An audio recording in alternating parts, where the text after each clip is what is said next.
Hey, what's going on? So I'm heading out in the woods right now.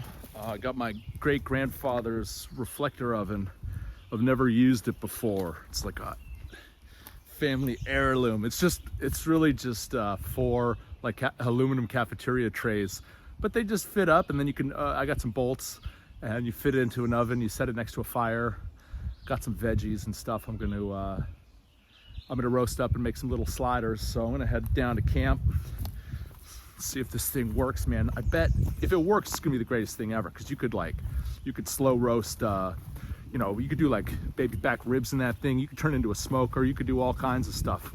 So start off small with some vegetables, and then we'll see how it works.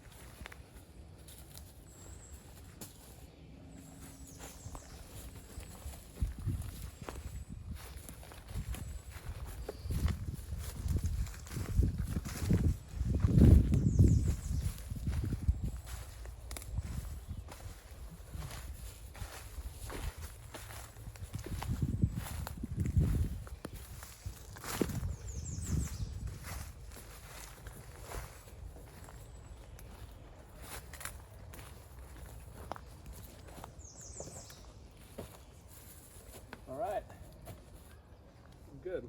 Set up a little tarp up here and get the fire going.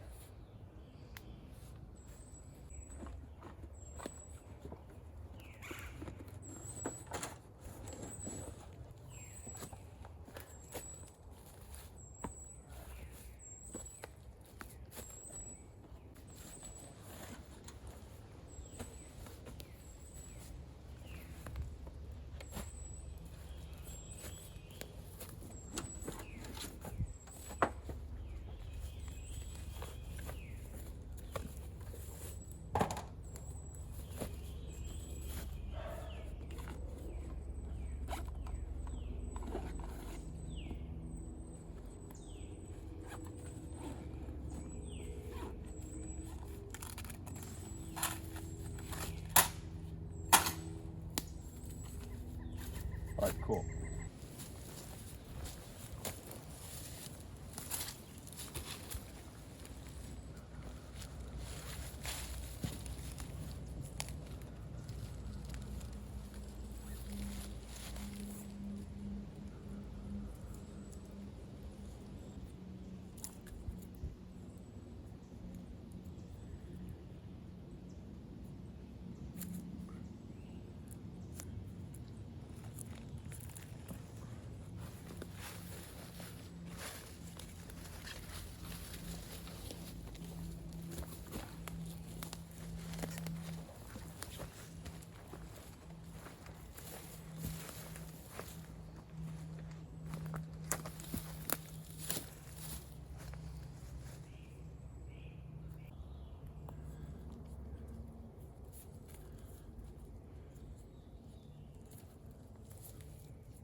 Whoa.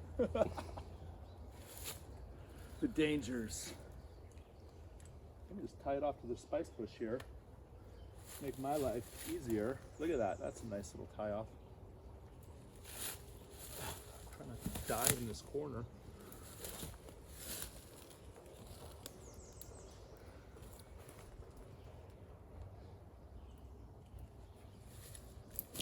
Easy peasy.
Got some chimichurri right here.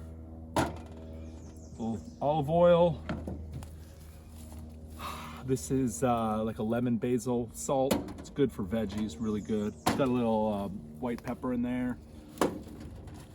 Got some aged Asiago. Some mushrooms, we got some garlic, we got these little mini zooks, and some eggplants, some tomatoes. The plan was really to just kind of lightly coat the reflector oven, kind of salt up these guys, put them in there, see what we can get. I'd like to, oh, I've got some buns too. And I wanted to just do like some little veggie sliders with like some melted cheese and just see how that turns out. So I'm gonna prep these up. I already washed them back at the house and I'm just gonna do some cutting. And actually, probably what I'm gonna do is get the reflector oven getting nice and hot too. So I'm gonna set that up right here in the fire pit, kind of facing the fire. I'm gonna do that now. I was using it for a table, but let me move this stuff.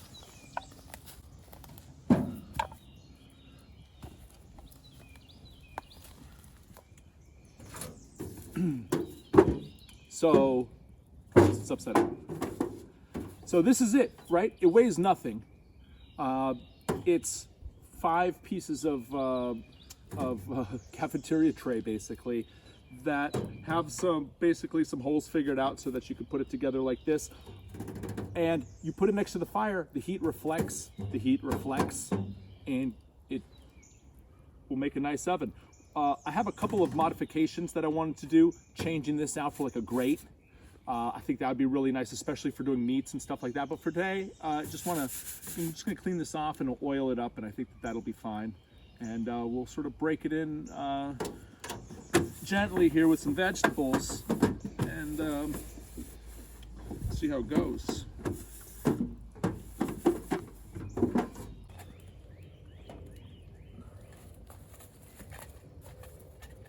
All right.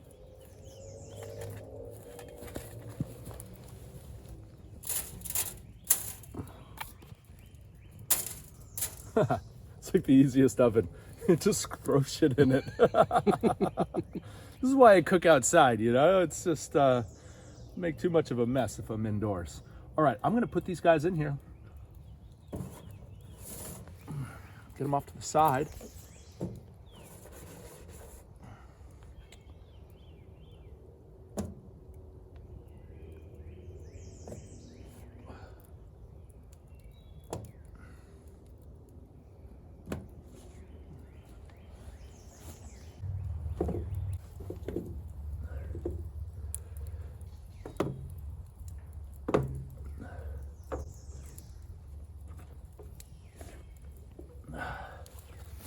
I guess I could work on this over here and then just move the oven in place.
All right, so I got a cool, all right.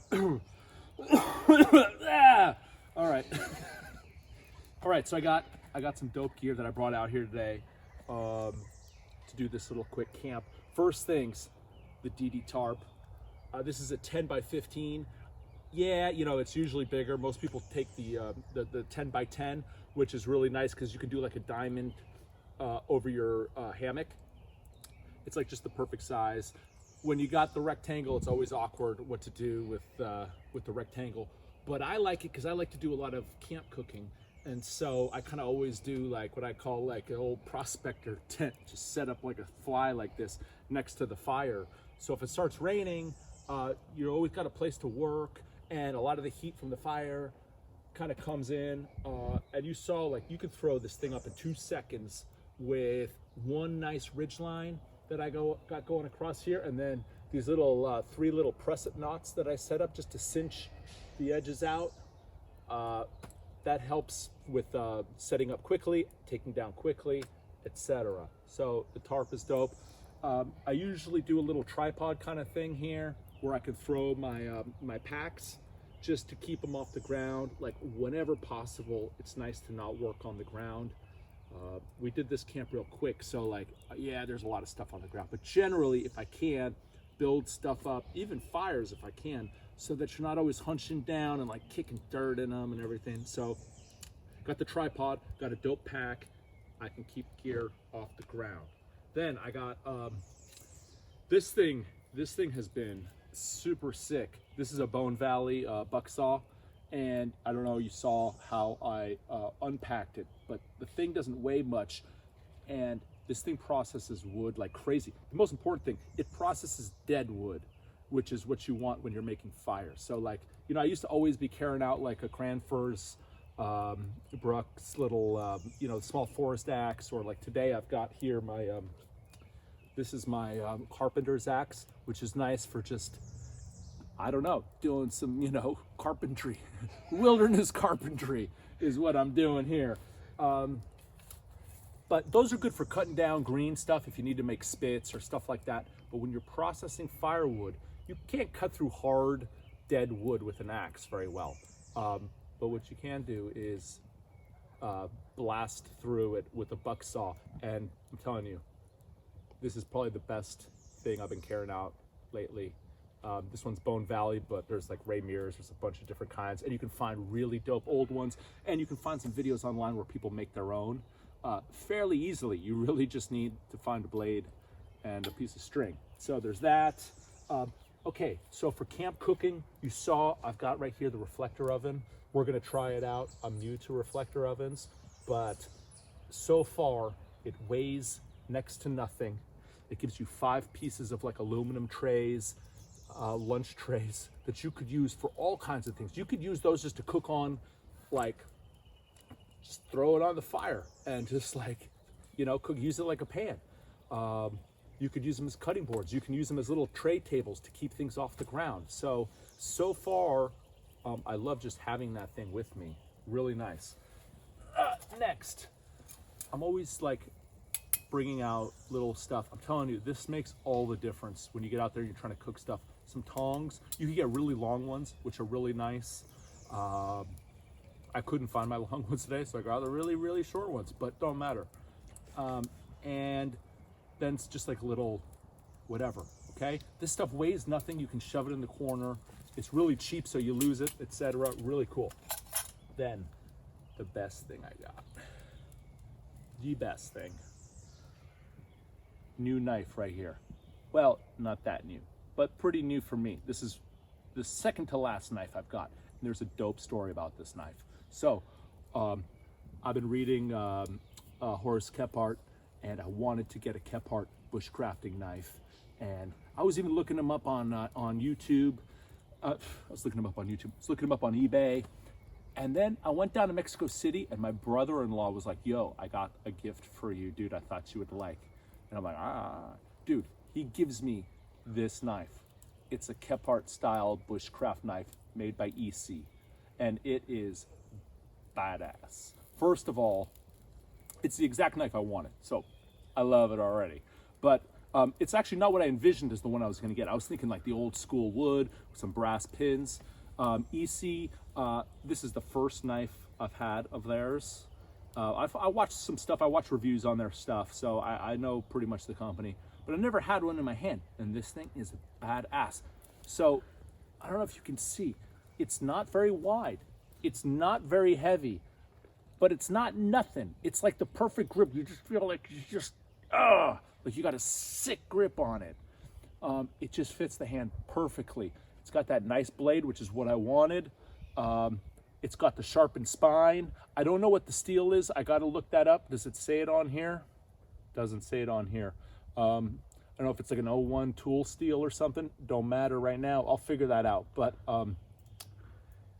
it is sick. The best grip. It feels like a crowbar. Like I could use this in my car. Just like break things open. It is a beaut. And look at the sheath on here. That's like a 9-ounce. That's like a 9-ounce leather. It's nothing fancy, but like the stitching is solid stitching. The edge work, they did a nice little edge work, clean that up. Probably 9-ounce leather. This is real leather. Look at that. It's stitched here. They don't just like put in some crappy rivet. So I've been using that. And then of course some good gloves. These are just like some deerskin gloves that I carry around. Really good when you're doing camp cooking. You need something sometimes to grab hot stuff. So those are sort of the basic things. A nice saw, a nice knife, some gloves for grabbing stuff, and some good kitchen utensils. Just make life easy. So we're gonna go check out the veggies and see how they're doing.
All right, so we got a little chimichurri here. This is just pre-made, you know, like to pre-make everything. So, oh, look at that. Yes. All right, so look at this. We got one side, the chimichurris. Boom. The other side, some roasted tomatoes. These are the kumados. I prefer the heirloom, you know, but we found these, and the kumados are good too. So, all right, next. Look at that. Just drop that right in there. And I'm gonna throw in, this is just a little cumin. It's a little cumin rub. Really nice, either as like a dry rub or as a finishing touch. I'm gonna throw a couple of these guys on there. Yeah, and then the fold. Look at that. Oh, beautiful. All right, we are ready here. All right, dude. The Asiago. I didn't mention that before. Asiago. It's got a little funk to it. It's delicious, and with the chimichurris. One thing you got to watch out for these things, you know, cooking eggplant. You got to cook that eggplant, boy. You don't want that. You don't want that undercooked. Be like foam. This is like hot, like gooey mess. It's like slipping out the back here. Good. And it's all vegetables too. I want to do a vegetable thing. I just spent the weekend out in the woods camping and eating a lot of meat, and I was like, you know what? Let's rock these veggies for a second, dude. They're amazing. Oh my God. Dude, Asiago and chimichurri, dope combination, man. Just throw that on anything. Gives you that umami depth. Freaking amazing, dude. Love it. Got one more here to crush. Look at this one. This one is handsome. That is a handsome little vegetarian. Well, all right, it's not. Oh, it is vegetarian. It's just not vegan. Good. Look at that. Yep. Check. Dopeness. Check. Cheese. Check. Chimichurris. Check. That's amazing, man. All right.